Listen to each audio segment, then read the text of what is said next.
তোমরা যারা একাদশ শ্রেণীতে পড়ছো দ্বিতীয় সেমিস্টারে তোমাদের ইতিহাস সাবজেক্টের প্রথম অধ্যায়ের 2026 এর সাজেশন নিয়ে আলোচনা করছি এই ভিডিওতে।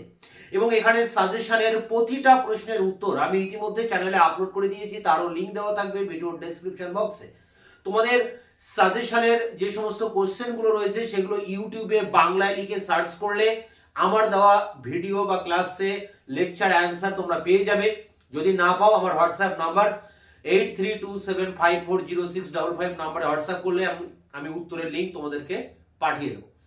তো দেখো এখন তোমাদের প্রথম চ্যাপ্টার যেটি রয়েছে, প্রথম অধ্যায় একাদশ শ্রেণী ইতিহাস দ্বিতীয় সেমিস্টার প্রথম অধ্যায়ের যে সাজেশন 2026, সেই সাজেশনে 8 এবং 4 এবং 3 নম্বরের যে সমস্ত ইম্পর্টেন্ট প্রশ্ন রয়েছে প্রতিটা প্রশ্নের উত্তর আমি চ্যানেলে আপলোড করে দিয়েছি। এই ভিডিও ডেসক্রিপশন বক্সে তোমরা সাজেশনের প্রতিটা প্রশ্নের উত্তর পেয়ে যাবে। তা আমরা এখন অন স্ক্রিনে সাজেশনটা একবার দেখে নেব। ক্লাস 11 হিস্ট্রি সেকেন্ড সেম প্রথম অধ্যায় সাজেশন 2026 3, 4 এবং 8 নম্বরের প্রশ্ন তোমাদের পরীক্ষায় আসবে। তা দেখো প্রথমে 8 নম্বরের জন্য মাত্র 4টি প্রশ্ন তোমরা দেখবে। কৌটিল্যের অর্থশাস্ত্রে রাজতন্ত্র রাষ্ট্রনীতি সম্পর্কে ধারণা দাও। 2, দিল্লির সুলতানি রাষ্ট্রের প্রকৃতি অথবা ধর্মাশ্রয়ী সংজ্ঞা দাও। 3, মানসবদারি ব্যবস্থার বৈশিষ্ট্যগুলি আলোচনা করো। 4, পারস্যের ক্ষত্রপ বা সাট্রাপ ব্যবস্থা ও চীনের ম্যান্ডারিন ব্যবস্থা। এই একসাথে এই 4টি প্রশ্ন তোমরা করবে 8 নম্বরের, এখান থেকে একটা প্রশ্ন অবশ্যই কমন পাবে। এরপরে দেখো মার্কস 4 অর্থাৎ 4 নম্বরের প্রশ্ন তোমরা এখানে 4টি করবে, একটা তোমরা এখানে কমন পেয়ে যাবে।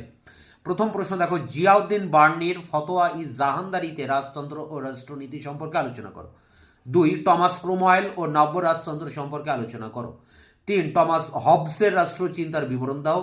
4, মাকিয়াভেলিকে আধুনিক রাষ্ট্রচিন্তার জনক বলা হয় কেন। তা এই 4 নম্বরের 4টি এবং 8 নম্বরের 4টি, এই 8টি প্রশ্নের উত্তর আমি চ্যানেলে আপলোড করে দিয়েছি। তোমরা ভিডিও ডেসক্রিপশন বক্সে একটি প্লেলিস্ট পাবে, তার মধ্যে সমস্ত কোশ্চেনের অ্যান্সার পেয়ে যাবে। এরপরে দেখো রয়েছে মার্কস 3, সেখানে প্রথম প্রশ্ন ইক্তা ব্যবস্থার বৈশিষ্ট্য। 2, অর্থশাস্ত্রের মূল বিষয়বস্তু। 4, কৌটিল্যের সপ্তাঙ্গ তত্ত্ব। 4, কৌটিল্যের মণ্ডল তত্ত্ব। 5, অ্যাক্ট অফ সুপ্রিমেসি। 6, সোলোনের সংস্কার এবং 7, জাতীয় রাষ্ট্রের বৈশিষ্ট্য। তো এই সমস্ত প্রশ্নের উত্তর তোমরা চ্যানেলে পেয়ে যাবে। এগুলো বাংলায় লিখে সার্চ করলে আমার দেওয়া ভিডিও অ্যান্সার তোমরা পাবে। এছাড়া এই ভিডিও ডেসক্রিপশন বক্সেও তোমরা উত্তরের প্লে লিস্টের লিঙ্ক পেয়ে যাবে। তোমাদের অন্যান্য যে সমস্ত অধ্যায়গুলো রয়েছে তারও সাজেশন এবং তার প্রতিটা প্রশ্নের উত্তর আমি খুব দ্রুত তোমাদের সামনে নিয়ে আসবো। যদি ভিডিওটা ভালো লাগে তাহলে অবশ্যই একটা লাইক দেবে, বন্ধুদের কাছে শেয়ার করবে।